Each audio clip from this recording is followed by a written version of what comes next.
যুক্তরাষ্ট্র ইরানের পরবর্তী দফার আলোচনা ২৬শে ফেব্রুয়ারি সুইজারল্যান্ডের জেনেভায় অনুষ্ঠিত হবে, বিষয়টি নিশ্চিত করেছেন ওমানের পররাষ্ট্রমন্ত্রী বদর আল বুসাইদি এবং তিনি আশা প্রকাশ করেছেন যে এবার ইতিবাচক অগ্রগতি দেখা যাবে। ৭২ ঘন্টা ময়েশ্চার লক সমৃদ্ধ লিলি বডি ওয়াশ, শিয়া বাটারের গুডনেস স্কিন রিপেয়ার করে রাখে সফট ও গ্লোয়িং।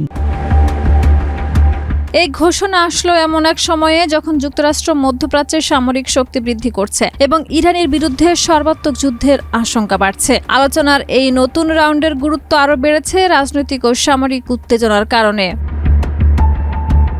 ইরানের পররাষ্ট্রমন্ত্রী আব্বাস আরাগচি একাধিকবার নিশ্চিত করেছেন যে তেহরান তাদের পারমাণবিক কর্মসূচি সম্পূর্ণ শান্তিপূর্ণ রাখার জন্য প্রস্তুত। তিনি বলেন, ইরানি বিজ্ঞানীরা নিজেরা ইউরেনিয়াম সমৃদ্ধকরণের প্রযুক্তি তৈরি করেছেন, যা তাদের জন্য গর্বের এবং মর্যাদার বিষয় এবং এটি আন্তর্জাতিক পর্যবেক্ষণ সংস্থার তত্ত্বাবধানে পরিচালিত হবে। আরাগচি মার্কিন গণমাধ্যম সিবিএস নিউজকে বলেন, যুক্তরাষ্ট্রের নিষেধাজ্ঞা ইরানি বিজ্ঞানীদের বিরুদ্ধে হত্যাকাণ্ড এবং গত জুনে যুক্তরাষ্ট্র ও ইসরায়েলের হামলার ঘটনাও তাদের অবস্থানে প্রভাব ফেলেছে। তিনি উল্লেখ করেন, আন্তর্জাতিক পারমাণবিক শক্তি সংস্থা তত্ত্বাবধানে কর্মসূচি পরিচালনার কারণে এটি বন্ধ করার কোনো আইনগত বাধ্যবাধকতা নেই।